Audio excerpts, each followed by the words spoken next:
Supposed to have a little shrine to Jessica there. I mean, a picture like of you pinned to the chair. Someone sitting And a recording of "Let's go" every time we hit a button. Yeah. We'll work on that next time. Of course, I'm the life of the party. I'm happy when any of you leave for a long time and come back. Yeah, just leave for a long time. All right.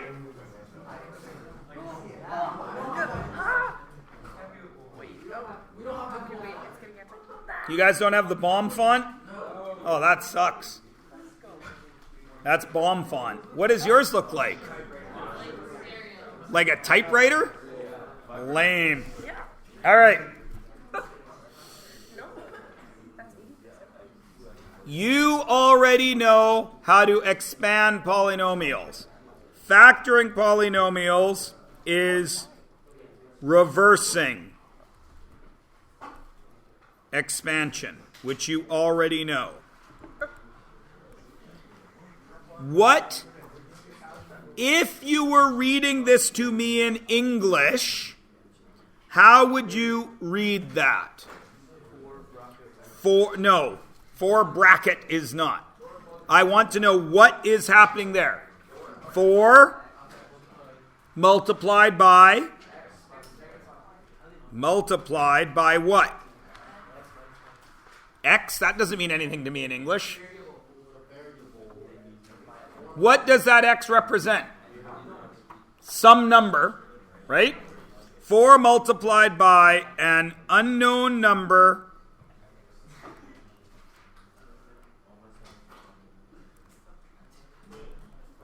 minus 5, right?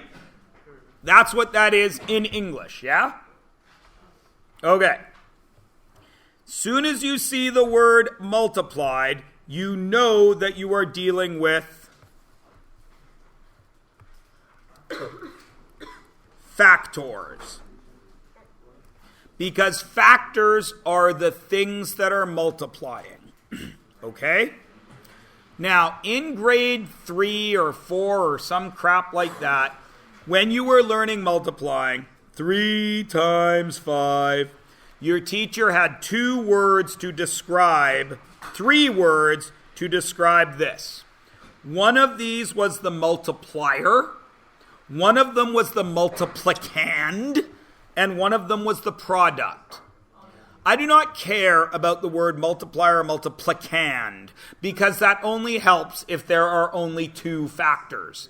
We can multiply more than 2 factors. So I'm never going to use the word multiplier or multiplicand. What I am going to say is this side are the factors. Sometimes there's more than 2. This side is the product. Now, in grade 3 and 4 and 5, you always had numbers. Then your teachers brought letters to the party, and all of a sudden you're doing algebra, right?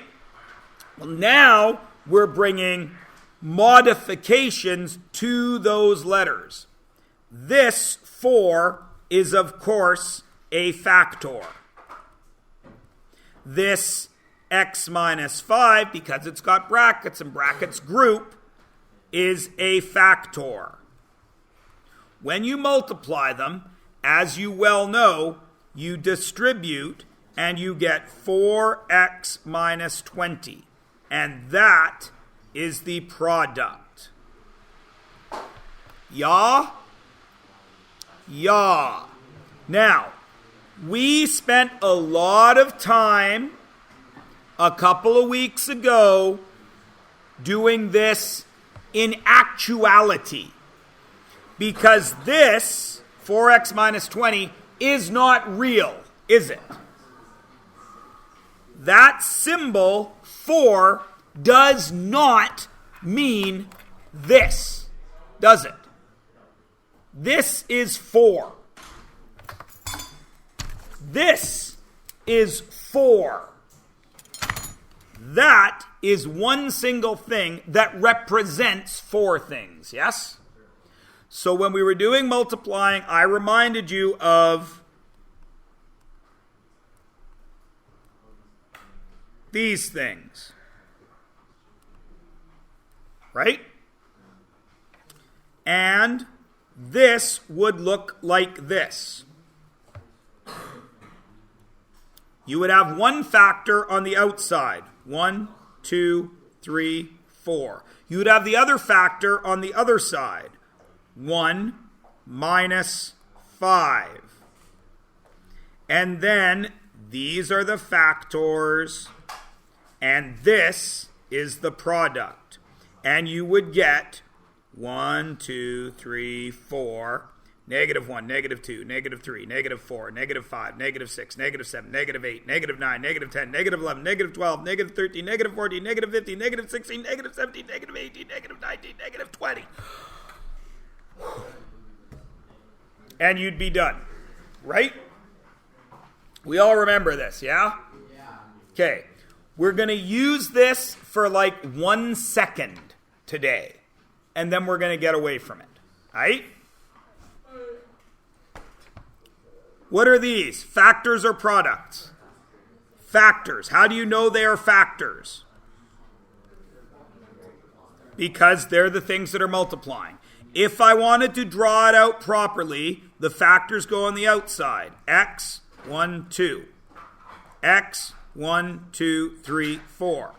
And in the middle here, I would get x squared, 1, 2x, 3, 4, 5, 6 x's, and 1, 2, 3, 4, 5, 6, 7, 8 little guys, yeah? And the answer would be x squared, because there's an x squared, plus 6x plus 8. And you already know that because, of course, you would have done double distribution. Yeah? This double distribution, what we are going to learn this unit, is reversing that. So we will go from a product back to factors. Okay? Now, the next thing we have to talk about is this word, factor 12. It's a very loaded verb. We use it all kinds of ways in math, yes? When we were doing square roots and I said factor, what did it mean? Break it down into prime numbers, yes? And we had to do a whole big tree, right? In this unit, factoring means you are looking for pairs of factors. Only pairs. So, 1 times 12. That is a pair of factors that equal 12. Yes, 1 times 12 is 12. What's the next one? What's the next one? 3 and 4. So this is all the factors of 12 in pairs, yes? Because we could also write 12 as 2 times 2 times 3. 3 factors, right? Everybody good? Okay. Now, as always, we are not going to get out algebra tiles. We are just going to draw it. Is this a product or a factor? A product, which means I must break it down. What are the two components of that binomial? I have 6 x's. 1, 2, 3, 4, 5, 6. Agreed? And I have 3 little guys. Agreed? Now, if I am going to draw out the factors, what do you notice about every product? What shape does it make? A rectangle. A rectangle has a length and a width, yes? So I must break these two components up into a length and a width that works for both of them. What are my options for 6? I could go 6 down and 1 across, yes? I could go 3 down and 2 across. Or I could go 2 down and 3 across. Agreed? Okay. What are my options for 3? I can go 3 down, 1 across, right? And that's it, isn't it? I could go 1 down and 3 across, yes? Which of those options will work with both the 6 and the 3?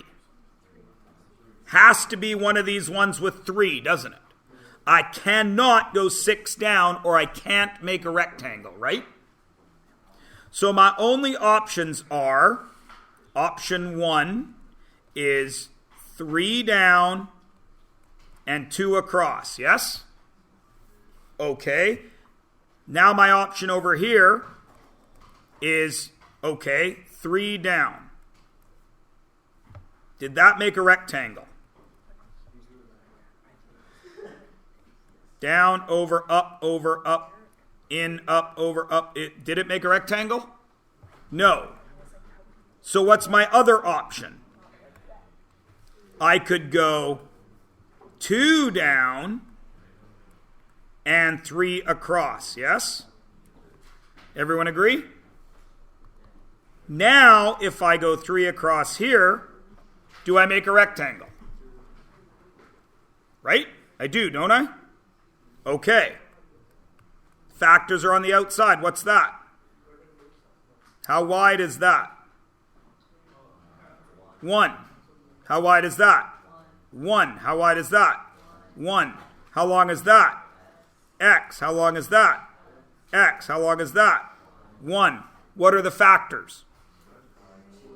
3 times.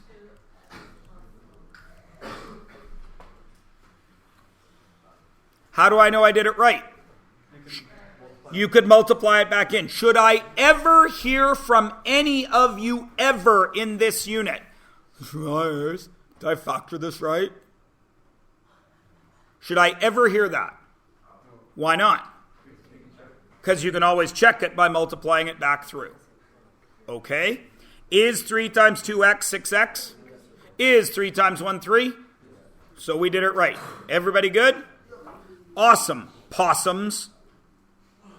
Let's do this one. What are my options for 4?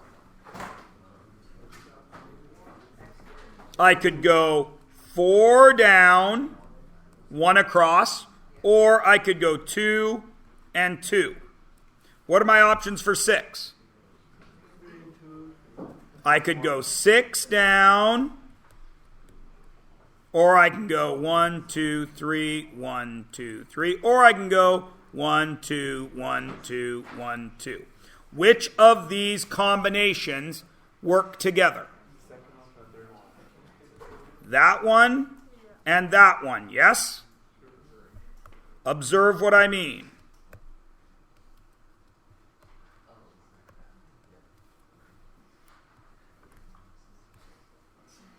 Did I make a rectangle? Could you make a rectangle with the other option too? The 3 going down to the side? 3 down and 2 to the side? Yeah, so you could put it down. You could have, no, because if I went down here, that's not a rectangle. Oh, okay. So, how long is this? X. How long's this? X. How long's this?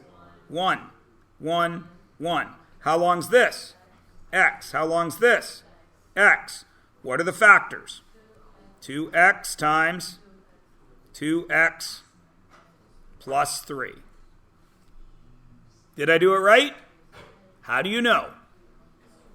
Because 2 times 2 is 4. X times x is x squared. 2x times 3 is 6x, and I did it right. Is everybody good? Now, please notice that before I shifted these over here, I had everything, didn't I? And what was I seeking? I was seeking 2 shapes that would work together, yes? 2 shapes that were common. Right? So I am seeking common factors. Turn on to page 160. That leads us to what we are actually going to do with this. All right? The first type of factoring you will learn is greatest common factor. You have just done it twice with pictures. Yes? Let's now avoid that. So let us start with the last one we did.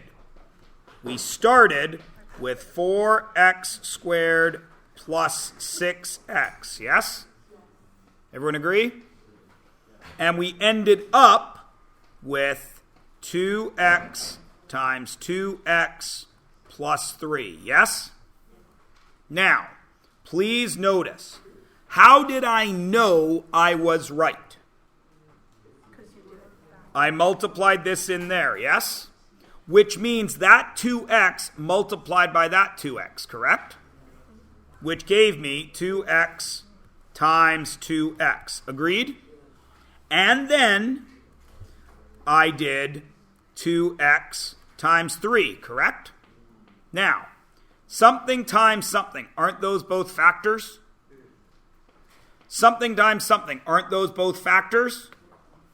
And isn't 2x common to both of those? Everybody agrees? Okay. So, here is what we do. When faced with a polynomial, you start with a polynomial. Polynomial to factor. The first thing you must do is check, is there a greatest, G, common, C, F, factor? So, let's look at what we started with. Is there a greatest common factor between 4 and 6? Yes, of course there are, because 4 is 2 times 2. 6 is 2 times 3. What's the greatest common factor? 2. Is there a common factor between x squared and x?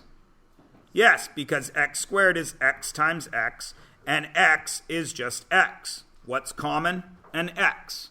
Everybody understand? So step 1, is there a GCF? Is there? Yes, we decided upon it. It is 2x. Everyone agree? Now, if I am factoring, I am reversing multiplication, yes? What math is that? Dividing. So step 2 is we divide all terms by the GCF. Why do I divide? Because I am trying to reverse multiplication. Yes? All right. So let's do that. We chose our GCF 2x. So we started with 4x squared plus 6x. And we decided 2x was our GCF, yes? So then we divide everything by 2x. Everybody cool? And the third thing we do is we write our answer as such. Answer in this form. GCF, bracket, quotient. What's the quotient? The answer when you divide, right? Quotient 1 plus or minus quotient 2 plus or minus until I am out of quotients. Quotient n. So, we started with 4x squared plus 6x. We divided by our GCF. Now we write it in our final answer. GCF first, 2x, and then all the quotients. What is 4x squared divided by 2x? 2x. 4 divided by 2 is 2. X squared divided by x is x. Plus 6 divided by 2, 3. X divided by x cancels. And now we're done. And this was what we got here. Everybody cool? Now, do you think I care about the pictures? No! The pictures only work up to an exponent of what? 2. Have we ever had an exponent bigger than 2? Yes. So the pictures are only there to show the very basic theory behind it. Now, the next thing you need to do is somewhere in this big white space. I don't care how you write it. I'm going to write it like this.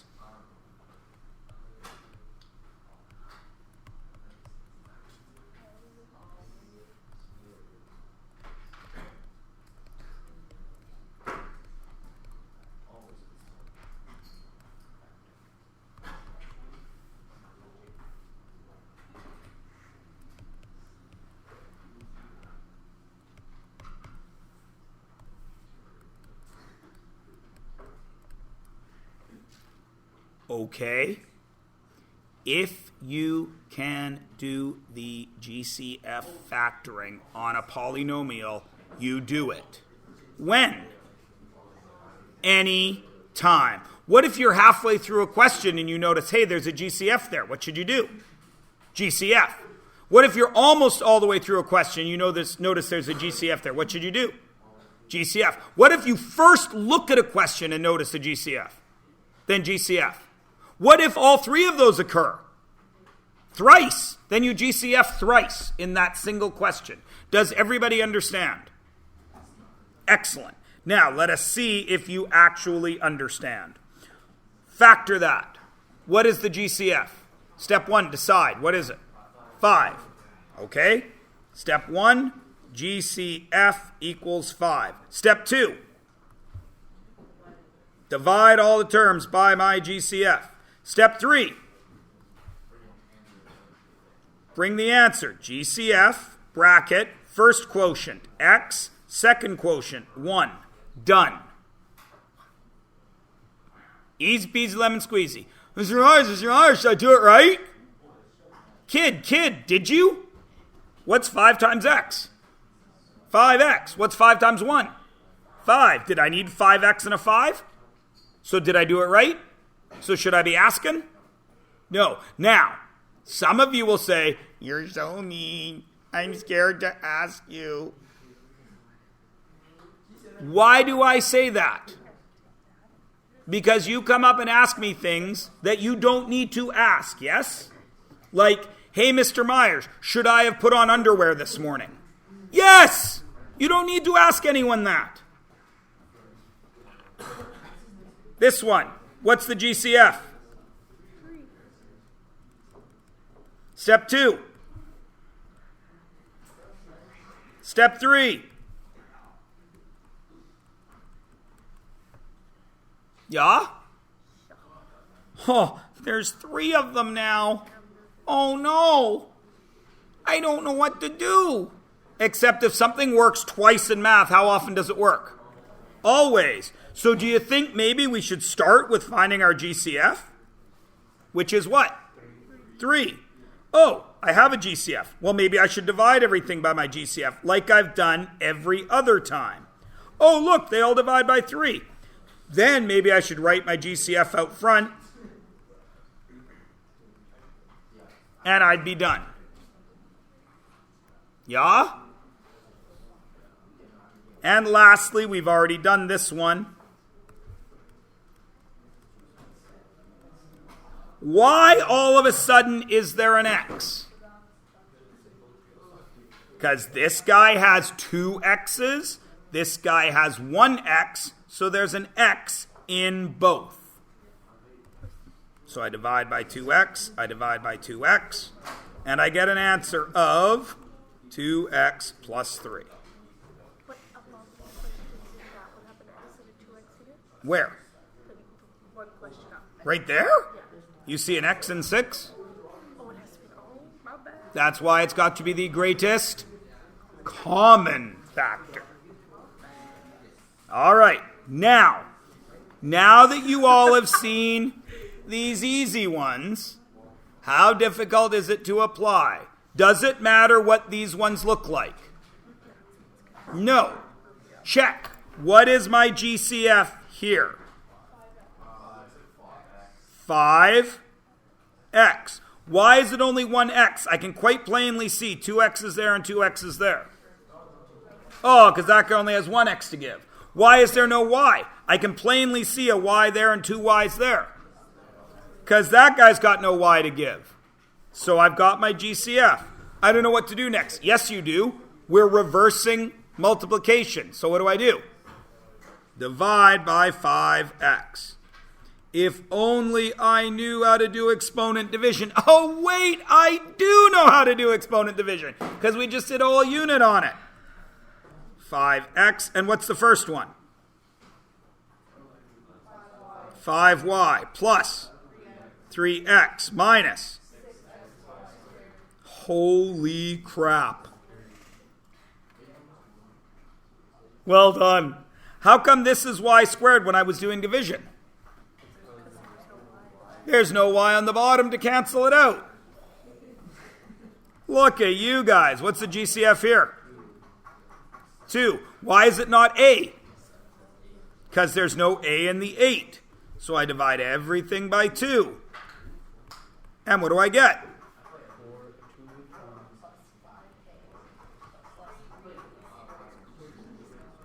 Whoo, doggy. You kids, you's on fire. Now, something strange is going to happen in C. What do you want to remove from there? Oops. You want to remove the greatest common factor, correct? Which is 5CD. Right? Now there's see, hold up a second. Don't give me away. The greatest common factor is 5, because 5 is bigger than negative 5, isn't it? But we don't like negatives. We don't want them. There's a reason for this. It isn't mathematical, okay? Mathematically, 5 is the greatest common factor. That's what we should take out. But do you think factoring gets more complicated? Please nod. Okay. Sometimes you need to change a trinomial to work better later on in the question. In which case, you are always able to divide out. What is the one number that is a factor of every other number? 1. And -1, right? So, sometimes we like to remove a negative as well to change what it looks like. Does everybody understand? So, in this case, we are going to remove that negative because we don't like a negative at the beginning. If they're all negative, you almost always want to remove that negative. Okay? So, now, we're going to divide by -5CD. And what are we going to get? What's going out front? -5CD. And what's staying in?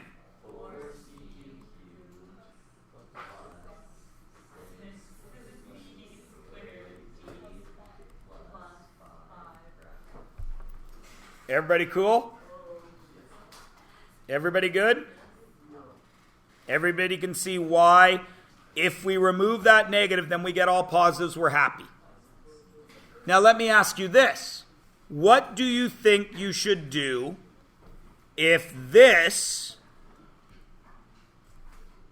is positive? Would you still bring out a negative? One sec, Priya. Would you still bring out a negative? You could if it behooved you to do so. You could. If you needed, now, if I brought out the negative, this now becomes -5. Now, also, I could rewrite this, if this was positive, and move that positive to the front. And then I could do the same thing. Everybody good? Priya first. 3. Yes. 4 divided by Sebastian. Okay. So you can choose whether you... Yes, you are in charge of the math. The math does not come to your house and ground you when you don't clean your room. Right? It's not in charge of you. You're in charge of it. Okay? Now, The next one seems silly, doesn't it? Because there's no GCF, right? Which means this does not factor.